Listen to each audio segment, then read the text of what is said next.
সুপ্রিয় দর্শক, আপনাদের সবাইকে আমন্ত্রণ জানাচ্ছে এনটিভি নিয়মিত স্বাস্থ্য বিষয়ক আয়োজন স্বাস্থ্য প্রতিদিনে। আপনাদের সাথে রয়েছে আমি পুষ্টিবিদ নুসরাত জাহান দীপা। দর্শক, আমরা কিন্তু কম বেশি সবাই জানি যে যত ধরনের রোগ রয়েছে তার মধ্যে সবথেকে জটিল সমস্যা বা রোগ হচ্ছে কিডনিজনিত সমস্যা।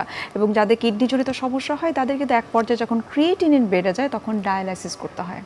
আমাদের আজকের আলোচ্য বিষয় হচ্ছে ডায়ালাইসিস। আর এই ডায়ালাইসিস নিয়ে কথা বলার জন্য আজ আমাদের সঙ্গে স্টুডিওতে উপস্থিত রয়েছেন একজন বিশেষজ্ঞ চিকিৎসক। আলোচনা শুরু করব, তবে তার আগে আমরা পরিচিত হয়ে নিচ্ছি আমাদের সেই অতিথির সঙ্গে।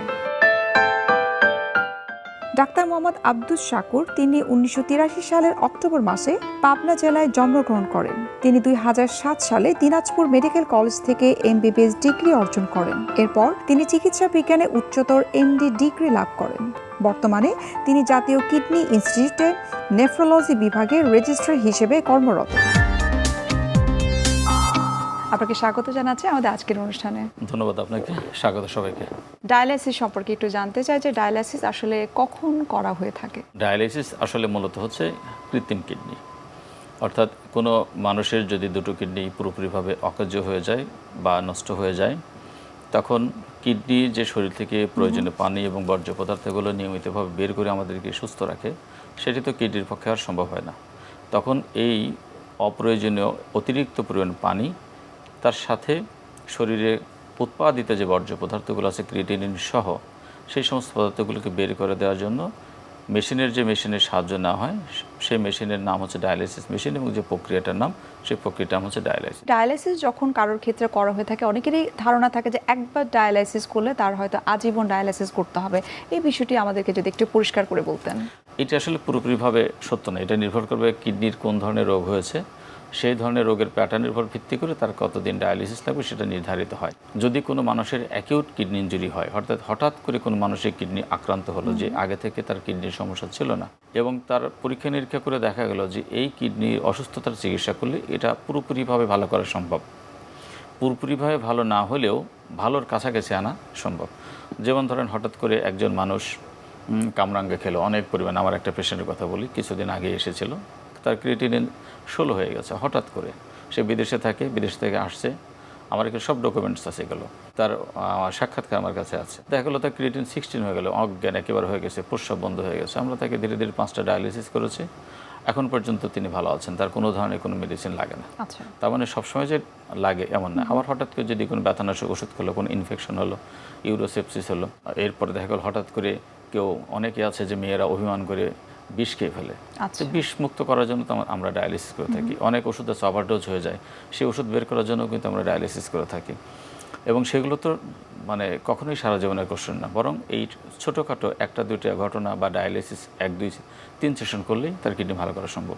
সুতরাং ডায়ালিসিস একবার শুরু করলে যে সারা জীবন করতে হয়, ইহা পুরোপুরিভাবে সত্য নয়, আংশিক সত্য। যে সমস্ত রোগীরা স্থায়ীভাবে কিডনি রোগে আক্রান্ত, যারা সিকিডি রোগে ভোগে এবং সেটা শেষ ধাপে চলে গেছে, স্টেজ 5, যার ইজিএফআর মাত্র 5-6, যার কিডনি কোনোভাবেই সক্ষম নয় কোনো কাজ করতে, সেই সমস্ত রোগীর ক্ষেত্রে বাঁচিয়ে রাখার অপশন তো আর নাই। যার কিডনি নষ্ট, কিডনির বিকল্প কোনো অঙ্গ তো আর অর্গান তো আমার শরীরে নেই, বাইরে থেকে তাহলে সেই অর্গানকে আমরা সাপোর্ট দিই, সেটা ডায়ালিসিস, তখন হয়তো সারা জীবন লাগে। অ্যাকিউট কিডনি ইনজুরির ক্ষেত্রে আপনি বলছিলেন যে ফর দ্য সার্টেন টাইম আপনারা কয়েকটা ডায়ালাইসিস করে থাকেন। ডায়ালাইসিস করার পরবর্তী সময়টাতে কি তাদেরকে পরবর্তী কোনো ট্রিটমেন্টের আন্ডারে সবসময় থাকতে হয় কিনা, ফলো আপে থাকতে হয় কিনা, বা কিডনিটা কি সবসময় ভালো থাকে? যাদের অ্যাকিউট কিডনি ইনজুরি হয়, তাদের কিডনি ট্রিটমেন্টের পরে কতটুকু পরিমাণ রেসপন্স করে থাকে তার উপর ভিত্তি করে তার ভবিষ্যৎ পরিকল্পনা নির্ধারিত হয়। যার কিডনি পুরোপুরিভাবে ভালো হয়ে যায়, তাকে আমরা সার্টেন পিরিয়ড পর্যন্ত ফলো আপ করি এবং বলি যার বাসায় কিডনি একবার হানা দিয়েছে, হ্যাঁ, মাঝে মাঝে একটু চেক করে দেখবে, কিন্তু তার সারা জীবন ওষুধ খেতে হবে, নট ম্যান্ডেটরি। তাদের ওষুধের প্রয়োজন সাধারণত পড়ে না, কিন্তু বছরে একবার, 6 মাসে একবার তাদের একটু চেক আপ করে ফলো আপ করে দেখতে হয় তার কিডনির জন্য কোনো জটিলতা হলো কিনা, আর যে কারণে তার কিডনির সমস্যা হয়েছিল সেই কারণ থেকে সতর্ক থাকতে হয়। যেমন কেউ যদি ব্যথানাশক ওষুধ খেয়ে কিডনি নষ্ট করে, তাহলে তার অ্যাভয়েড করতে হবে। ইভেন তো গ্যাসের ওষুধ থেকেও কিন্তু নিয়মিত খাওয়ার কারণে কিডনির সমস্যা হয়, অ্যান্টিবায়োটিক থেকে হয়, তাহলে যে কারণ হয় সেই কারণ থেকে সচেতন হতে হবে। কেউ যদি আয়ুর্বেদিক, হোমিওপ্যাথি, গাছন্ত, কবিরাজি ওষুধ খায়, সেখান থেকে কিডনি নষ্ট হয়, সে থেকে অ্যাভয়েড করতে হবে। কেউ যদি অতিরিক্ত অপ্রয়োজনীয় অপ্রাসঙ্গিক ফল, যেন কামরাঙ্গা, বিলম্বী ফল, এগুলো খায়, স্টার ফ্রুটস খায়, তাহলে সেটা থেকে তাকে বিরত থাকতে হবে। গ্যাস্ট্রিকের ওষুধ আসলে কিভাবে কিডনির ক্ষতি করে? দীর্ঘদিন ধরে যারা অপ্রয়োজনীয় গ্যাসের ওষুধ খায়, তাহলে তাদের ইন্টারস্টিশিয়াম, কিডনির সে দীর্ঘদিন ধরে খালে সে ইন্টারস্টিশিয়ামে তাদের ঝামেলা করে, সেখান থেকে ইন্টারস্টিশিয়াল নেফ্রাইটিস ডেভেলপ করে। সেটা অ্যাকিউট হঠাৎ করে হতে পারে, আবার সিআইএন ক্রনিক ইন্টারস্টিশিয়াল নেফ্রাইটিস হতে পারে। আচ্ছা। এই মানে ক্রনিক ইন্টারস্টিশিয়াল নেফ্রাইটিসের যে কারণ, অন্যতম কারণ একটা ওষুধ, এবং ওষুধগুলোর মধ্যে ডেফিনেটলি গ্যাসের ওষুধ একটা আছে। আমরা যারা নিয়মিত গ্যাসের ওষুধ খাই তাদের কাছে যদি আমি প্রশ্ন করি যে এই গ্যাসের ওষুধ খেয়ে আসলে আপনার গ্যাস কমে কিনা, এর উত্তর কিন্তু আসলে নাই, কমে নাই। তাহলে গ্যাস যদি আপনার হয়, ওষুধ খেয়ে আপনার গ্যাস কমবে না কেন? কমে না। দ্যাট মিনস আপনার যে গ্যাসের ওষুধ নিয়মিত খাচ্ছেন, আপনি ডাক্তারকে দেখা উচিত আদৌ এটা গ্যাস কিনা অন্য কিছু কিনা। মেডিকেল এথিক্স বলে এদের প্রায় নিয়ার অ্যাবাউট 50%-ই হার্টের অসুখ আছে, 40% সাইকোজেনিক, তারা অযথাই যে কোনো কিছুকে গ্যাসের সাথে মেলায় নেয়। 10% হয়তো তার গ্যাস্ট্রিক কারণ আছে। আপনার যারা গ্যাস্ট্রোএন্টারোলজিস্ট ডাটা নেবেন, যারা এই যে এন্ডোস্কোপি করে, কতজনের আসলে আলসার ধরা পড়ে? খুবই কম। সুতরাং এই অপ্রয়োজনীয় গ্যাসের ওষুধ খাওয়া একেবারে অনর্থক। এবং পৃথিবীতে প্রেসক্রিপশনের যে নতুন মডিউল চালু হচ্ছে, যে প্রেসক্রিপশন উইদাউট অ্যান্টি আলসারেন্ট, গ্যাসের ওষুধ ছাড়া প্রেসক্রিপশন শুরু হচ্ছে, এবং এটাকে স্টিমুলেট করা হচ্ছে যে আপনারা এইভাবে করেন। এবং পৃথিবীর কোথাও এভাবে সারা বছর গ্যাসের পরীক্ষা এক্সেপ্ট বাংলাদেশ। যখন কিডনি পেশেন্ট ডায়ালাইসিস শুরু হওয়ার সাথে সাথে তাকে হাই প্রোটিন ডায়েট মেনটেন করতে হয়, সেটি আসলে কেন? ক্রিয়েটিনিনের উৎপাদনের মূল সোর্স হচ্ছে শরীরে আছে এন্ডোজেনাস, এটা মাসল ম্যাস, আমাদের যে মাংসপেশি আছে সেখান থেকে আসে। আর বাইরে থেকে প্রোটিন যে খাবারগুলো আছে সেখান থেকে আসে। সেই প্রোটিনটা অ্যানিমেল প্রোটিন হতে পারে, প্লান্ট প্রোটিন হতে পারে। এখন এই জন্য দেখবেন যার স্বাস্থ্য যত ভালো তাই ক্রিয়েটিনিন তত বেশি। এই জন্য মেয়েদের তুলনায় ছেলেদের ক্রিয়েটিনের মাত্রা বেশি, ছোটদের তুলনায় বড়দের ক্রিয়েটিনের মাত্রা বেশি, চিকনদের তুলনায় মোটাদের ক্রিয়েটিনের বেশি। যারা অ্যাথলেট, বডি বিল্ডার, তাদের ক্রিয়েটিনিন কিন্তু নর্মালি 3, 4, 5, 6, 7, 8 থাকে। যারা যে অলিম্পিক স্বর্ণ যার জন্য প্র্যাকটিস করেন, ওটাতে ক্রিয়েটিন খায়, ক্রিয়েটিনিন থেকে ক্রিয়েটিন উৎপাদিত হয়। আচ্ছা। তাহলে তাদের ক্রিয়েটিন অনেক বেশি থাকে, কিন্তু তাদের কোনো কিডনি ডিজিজ নাই। এটা গেল। তাহলে আমরা যতক্ষণ বেঁচে আছি, আমাদের শরীরের মাংসপেশি ততক্ষণ সচল, ততক্ষণ শরীর তার নিজস্ব পদ্ধতি ক্রিয়েটিনিন উৎপাদন করবে। তাহলে এইটা তো আমাদের আটকানোর কোনো প্রসেস আমাদের জানা নেই। আমাদের কাজটা কি হবে? তাহলে আমাদের কাজটা হবে বাইরে থেকে যে আমরা যে এক্সোজেনাস প্রোটিন খাই সেটা লিমিট করতে পারি। সেই লিমিটেড সোর্স হল প্লান্ট প্রোটিন এবং হচ্ছে অ্যানিমেল প্রোটিন। আচ্ছা।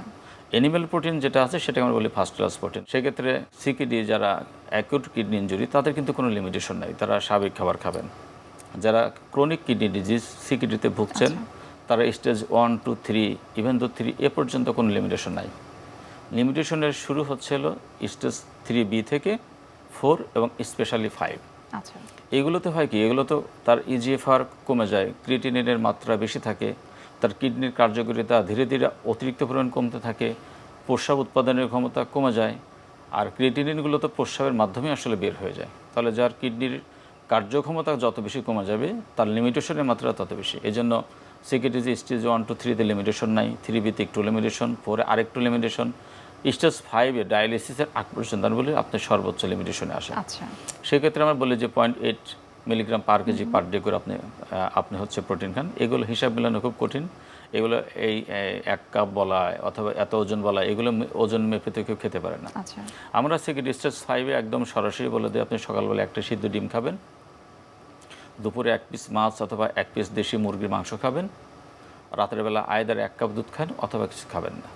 এটা অ্যানিমেল প্রোটিন শেষ। প্লান্ট প্রোটিনের ক্ষেত্রে আমরা বলে থাকি যে প্লান্ট প্রোটিন যে সমস্ত প্রোটিনগুলো থেকে আসে সেগুলোর মধ্যে কিছু আছে পিউরিন, কিছু আছে ফসফরাস, এইভাবে রোগীদেরকে মিলানো খুব কঠিন। আমরা যেটা সহজে বলে দিই, আপনি জাংলা বা মাচালের সাথে ঝুলন্ত অবস্থায় যে ফলগুলো থেকে থাকে, সবজিগুলো থাকে, সেগুলো আপনি খাবেন। আচ্ছা।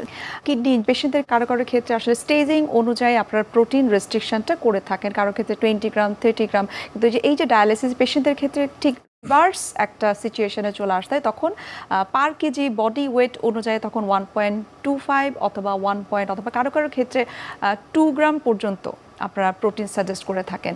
এর কারণটা কি?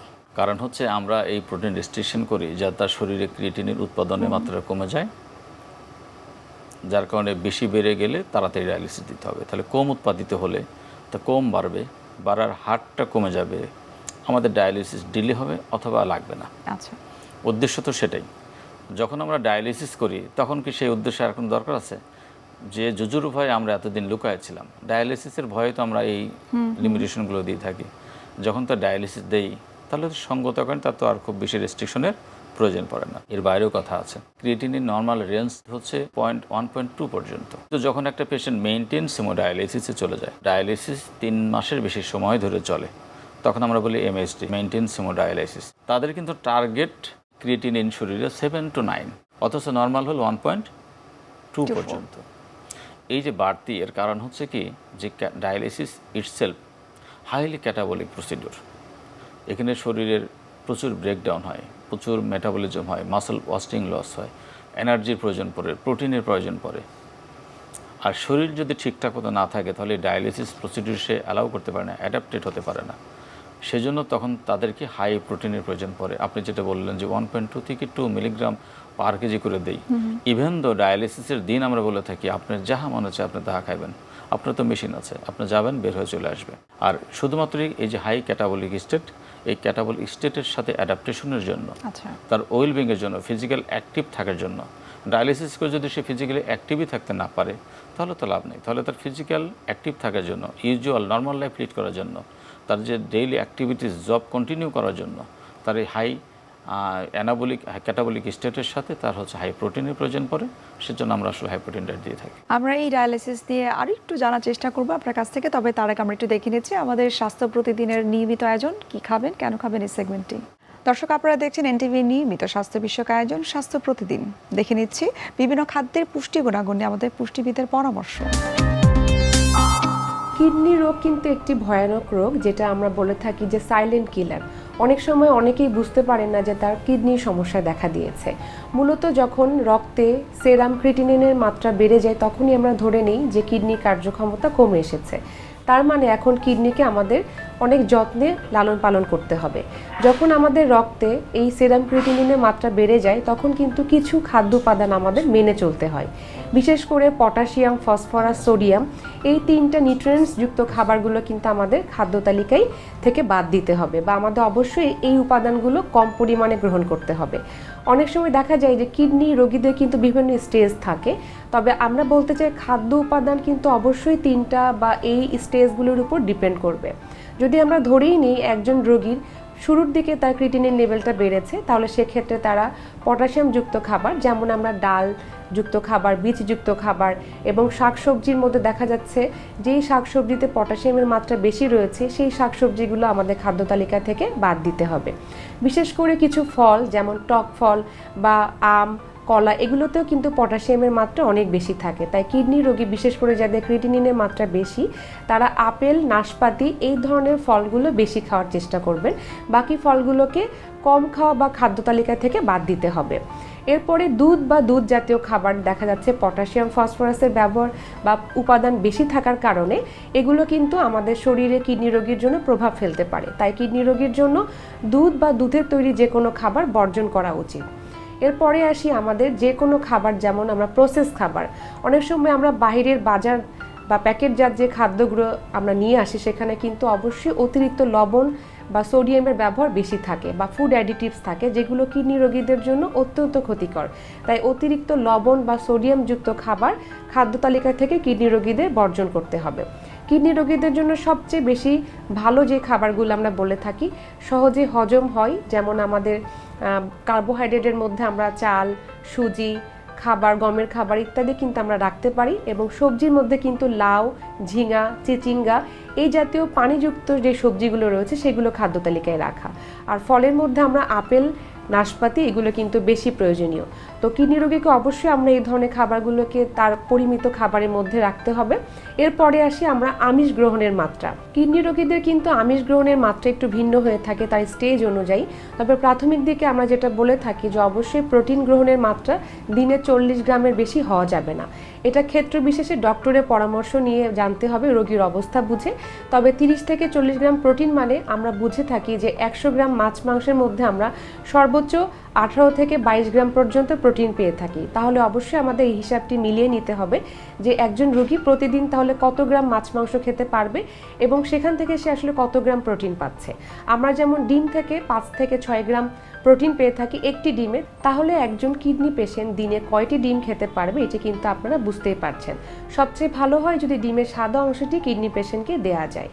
এরপরে আসি আমাদের প্রোটিনের পাশাপাশি পানি গ্রহণের মাত্রা। কিডনি রোগীদের অবশ্যই পানি গ্রহণের মাত্রা ডিপেন্ড করবে তার অবস্থার উপরে। একজন চিকিৎসক অবশ্যই এটি তা নির্ধারণ করে দিবে যে এখন এই কিডনি পেশেন্ট কতটুকু পানি গ্রহণ করে থাকবেন। এটা অবশ্যই ডক্টরের পরামর্শে আপনাদের জানতে হবে। এছাড়াও আমরা বলে থাকি কিডনি রোগীকে অবশ্যই তাকে সুষম খাবার দিতে হবে যেন তার সার্বিক অবস্থার উন্নতি করে থাকে। মূলত কিডনি পেশেন্ট যদি এই ধরনের খাদ্যাভ্যাসগুলো মেনে চলেন এবং তার যে বর্জনকৃত খাবার উপাদান রয়েছে সেগুলো যদি সে ঠিকমতো বর্জন করতে পারেন তাহলে কিন্তু তার কিডনি রোগটি সে সুন্দরভাবে ভালো রাখার চেষ্টা করতে পারবেন। আপনার কাছে এখন একটু জানতে চাইবো যে ডায়ালাইসিস যখন কারোর শুরু হয় তখন কিন্তু রোগী এবং রোগীর পরিবারের সদস্যরা মনে করে যে একেবারেই হয়তো জীবনের কোনো মিনিং নেই, একেবারে শেষ পর্যায়ে চলে এসেছে। একটু জানবো যে ডায়ালিসিস রোগীরা কি আসলেই স্বাভাবিক জীবনযাপন করতে পারেন? ডায়ালিসিস রোগী একেবারেই পুরো স্বাভাবিক জীবনযাপন করতে পারে, আমাদের দেশে পারে না। আমাদের দেশে তো অ্যাভারেজে ডায়ালিসিস রোগীটা 5 বছর বাঁচে। ডায়ালিসিস যদি কেউ এডিকুয়েট ডায়ালিসিস করে, আমরা বলে থাকি ডায়ালিসিস এডিকুয়েসি একটা টার্ম আছে, মানে কি পরিমাণ ডায়ালিসিস করলে সেটা এডিকুয়েট হবে। সেখানে বলা থাকে যে physical activity, near normal life, তার হেলদি কন্ডিশন সেটা মেনটেন করা, লাইফস্টাইল মেনটেন করা, তার শরীরে অতিরিক্ত পানি থাকবে না, পানি শূন্যতা থাকবে না, তার প্রেশারের ওষুধও লাগবে না। ডায়ালিসিস কিন্তু ইন্টারেস্টিং জিনিস। ডায়ালিসিস করলে প্রেশারের বড়ি খেতে হয় না, অনেক ক্ষেত্রে যদি এডিকুয়েট হয়। ডায়ালিসিস ওষুধ খেতে হয় না, ডায়ালিসিস কন্ট্রোল হয়ে যায়। এরকম বেশ কিছু ব্লিডিংস কিন্তু আছে। তার সাথে ডায়ালিসিস এডিকুয়েট যদি হয় এবং সেটার জন্য মাপার নির্ধারণ করার পদ্ধতি আছে KT/V, এটা যদি টার্গেট মতো ফিল আপ করা যায় সে নিয়ার নর্মাল লাইফ লিড করতে পারবে। তার জীবনের কোথাও কোনো পার্টেই ডায়ালাইসিস তার জীবনের জন্য অভিশাপ হয়ে দাঁড়াবে না, এক ফোঁটাও না। অসুবিধা হচ্ছে যে আমাদের দেশের রোগীরা তো আসলে বেশি দিন বাঁচেন। আমাদের দেশের ডাটা হচ্ছে যে ডায়ালিসিস রোগীরা আসলে অ্যাভারেজে 5 ইয়ার্স বাঁচে, যদি 21 বছর পর্যন্ত বাঁচার রেকর্ড আছে। ঠিক আছে, 21 বছর পর্যন্ত বাঁচার রেকর্ড আছে, 21 বছর। 5 বছর বাঁচে কেন?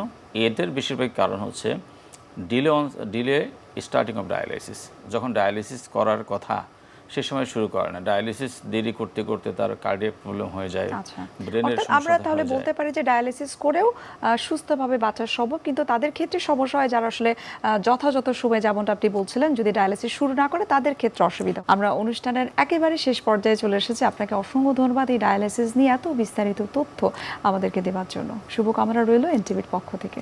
আপনাকেও ধন্যবাদ। সুপ্রিয় দর্শক, এতক্ষণ আপনারা দেখছিলেন এনটিভি নিয়মিত স্বাস্থ্য বিষয়ক আয়োজন স্বাস্থ্য প্রতিদিন। এই পর্যায়ে আমরা দেখে নিচ্ছি আমাদের আগামী পর্বে কি থাকছে। প্রেগনেন্সির সাথে যখন একটা কোনো ডিসঅর্ডার থাকে, সেটা হতে পারে প্রেগনেন্সি রিলেটেড অথবা মেডিকেল কোনো ডিসঅর্ডার থাকে, সেগুলো হাই রিস্ক প্রেগনেন্সি। যেমন যদি খুব রক্তশূন্যতা থাকে প্রেগনেন্সির সাথে, সেটা একটা হাই রিস্ক প্রেগনেন্সি। যদি ব্লাড প্রেশার থাকে, সেটা একটা high risk pregnancy. Heart disease থাকে, high risk pregnancy. Liver disease থাকে, কিডনি ডিজিজ থাকে, যে কোনো অর্গানের ডিজিজ থাকলে সেগুলো high risk pregnancy. Thyroid disorder থাকতে পারে। যদি তার কোনো প্রেগনেন্সিতে মাল্টিপল প্রেগনেন্সি থাকে, তার যদি পানি ভেঙে গেল, তার বাচ্চাটা প্রিটার্ম বাচ্চা হয়ে গেল, প্রিটার্ম লেবার নিয়ে আসলো, সেগুলো হাই রিস্ক প্রেগনেন্সি। বিশ্বের যে কোনো প্রান্ত থেকে যে কোনো সময় এনটিভির জনপ্রিয় অনুষ্ঠান স্বাস্থ্য প্রতিদিন দেখতে আপনারা ভিজিট করতে পারেন আমাদের পূর্ণাঙ্গ পোর্টাল www.ntvbd.com-এ।